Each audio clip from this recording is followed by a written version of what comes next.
Eternal share bye करने से पहले आपको देखने पड़ेंगे कहाँ पे है लेवल्स, क्योंकि करंटली स्टॉक अपने ब्रेकआउट लेवल पे कंटिन्यूसली कुछ वीक से पहले हमें रैली देखने को मिली। अभी स्टॉक में कंटिन्यूसली कंसोलिडेशन चल रहा है, न्यूज़ भी काफ़ी बेहतरीन है। उससे पहले हम बात करेंगे क्यों हमें रुकना चाहिए स्टॉक को बाय करने से पहले।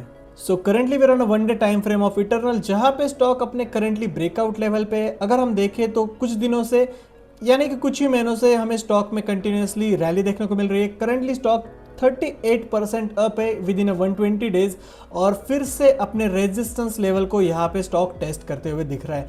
क्यों मैंने बोला कि यहाँ पे आपको रुक जाना चाहिए बाय करने से पहले, क्योंकि अगर हम देखें तो यहाँ पे कंटिन्यूसली ट्रैपिंग चल रही है। यहाँ पे एक बार ब्रेकआउट दिया, उसके बाद इस लेवल पे, उसके बाद थर्ड टाइम और ये फोर्थ टाइम अभी स्टॉक इस लेवल पे। जिसने भी इस लेवल पे बाइंग की तो आप देख सकते हो इस लेवल से ब्रेकआउट की बाइंग की और स्टॉक नीचे तक आया 7% तक।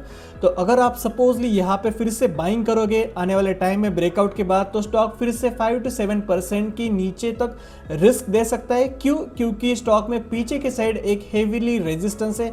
आप यहाँ पे देख सकते हो पीछे जो 300 से लेकर 310 का रेजिस्टेंस है, करंटली स्टॉक इसी रेजिस्टेंस पे ट्रेड कर रहा है। उसके लिए ये ब्रेक करेगा कि नहीं, उसके लिए देखना पड़ेगा क्या है स्टॉक में न्यूज़ की बात करें तो long term and short term के लिए ओवरऑल न्यूज़ तो देखा जाए तो पॉजिटिव है। स्टॉक 5% का पहले से रैली दे चुका है। क्यों? आज के दिन Q1 फाइनेंशियल रिजल्ट्स यहाँ पे अच्छे देखने को मिले, जहाँ पे rally driven by the strong growth, Blinkit, quick commerce and the healthy performance across the business. जहाँ पे ब्लिंकिट की वजह से यहाँ पे ओवरऑल हमें परफॉर्मेंस देखने को मिल रहा है। अगर आपको नहीं पता तो फॉर्मली ये जोमेटो का ही स्टॉक है जिसके अंदर ब्लिंकिट भी आता है। Q1 के हाइलाइट्स की बात करें तो रेवेन्यू आया 20,200 करोड़, 182% ईयर ऑन ईयर। ये थर्ड डिजिट नंबर है यहाँ पे। ओवरऑल नेट प्रॉफिट 92 करोड़, यहाँ पे 268 ईयर ऑन ईयर परसेंटेज, जो काफ़ी ज़्यादा बेहतरीन है।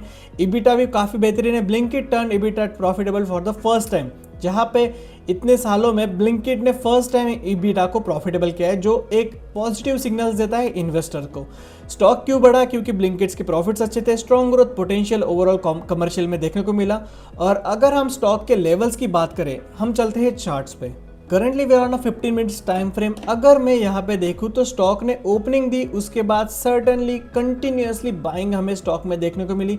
और देखा जाए तो रिजल्ट्स तो आया था ऑलमोस्ट 22 जुलाई को। 27 जुलाई आज के दिन हमें स्टॉक में फिर से रेजिस्टेंस लेवल को टेस्ट करते हुए स्टॉक देखने को मिला। तो लेवल्स की बात यह है कि स्टॉक इस लेवल से कंटिन्यूसली ऊपर गया। ये जो स्ट्रांगली यहाँ पे हमें रैली देखने को मिली, तो इवेंचुअली स्टॉक ने इस लेवल को ब्रेक कर देना चाहिए था। बट मुझे लग रहा है कि स्टॉक इस लेवल के बाद फिर से नीचे के साइड पुल बैक लेगा।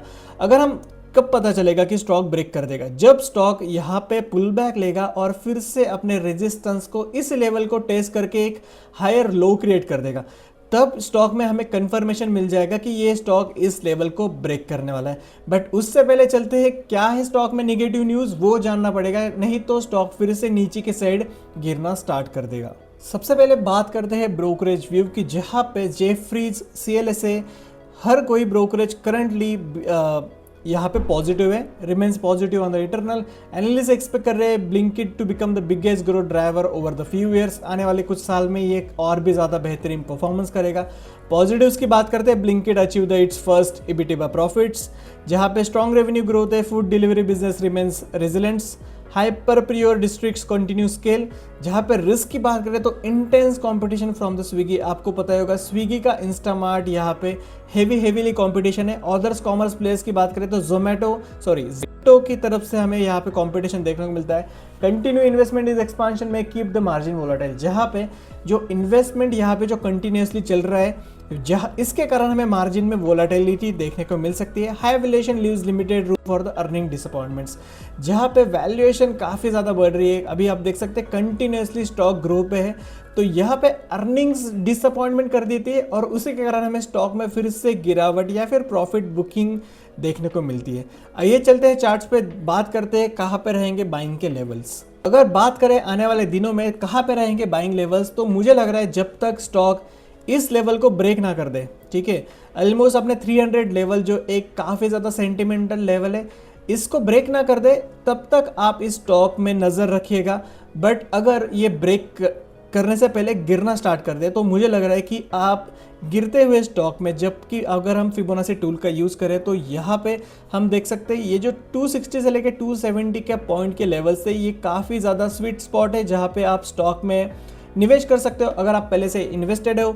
इवन दो आप यहाँ पे इसके एवरेज बाइंग कर सकते हो। अगर आपको फ्रेशली बाय करना है तो स्टॉक आने वाले दिनों में अगर इस लेवल पे आपको दिखे तो यहाँ पे आप बाइंग कर सकते हैं, क्योंकि इतनी ज़्यादा कंसोलिडेशन के बाद यहाँ पे कंटिन्यूसली 4 बार स्टॉक ने टेस्ट किया है। तो मुझे लग रहा था कि स्टॉक आने वाले दिनों में नीचे आ सकता है। और इवन दो अगर स्टॉक ने ऊपर की साइड बाइंग इस लेवल को ब्रेक कर दिया तो आने वाले टाइम पे हमें देखना पड़ेगा स्टॉक कंसोलिडेशन करते जाए और उसके बाद अगर स्टॉक ने हायर पोजीशन को फिर से फॉर्मेशन कर दिया, जैसे कि हमने 15 मिनट्स टाइम फ्रेम की बात की, यहाँ पे अगर स्टॉक ने इस लेवल पे हायर लो को क्रिएट कर दिया तो आने वाले दिनों में हमें स्टॉक ऊपर के साइड 310 लेवल से लेकर 320 तक हमें स्टॉक जाता हुआ देखने को मिल सकता है। तो बाय करने से पहले आपको लेवल्स देखने पड़ेंगे, कहाँ पे है लेवल्स, उसके बिना बाय मत करना, डायरेक्टली ब्रेकआउट पे एंटर मत हो जाना, क्योंकि ट्रैपिंग भी हो सकती है। काफ़ी सारे दिनों से वैसे भी स्टॉक रैली कर रहा था, तो आने वाले दिनों में शायद से प्रॉफिट बुकिंग आ जाए। इसके लिए शायद से ऑपरेटर्स उसको ऊपर तक ब्रेकआउट करें, फिर से जब फ्रेश रिटर्न आ जाए फिर हमें पुल बैक देखने को मिल सकता है। उसके बाद ही आप ठीक से पुल बैक के बाद एंटर करना। और अगर आप सोच रहे हैं आईटी सेक्टर में कौन सा स्टॉक बेस्ट रहेगा, तो करंटली एचसीएल टेक में आप देख सकते हो काफ़ी बेहतरीन न्यूज़ एचसीएल टेक में आई है। तो आने वाले दिनों में एचसीएल टेक में भी हमें काफ़ी बेहतरीन ब्रेकआउट या फिर रैली देखने को मिल सकती है। मिलते हैं उसी वीडियो में। Thank you so much for watching, bye.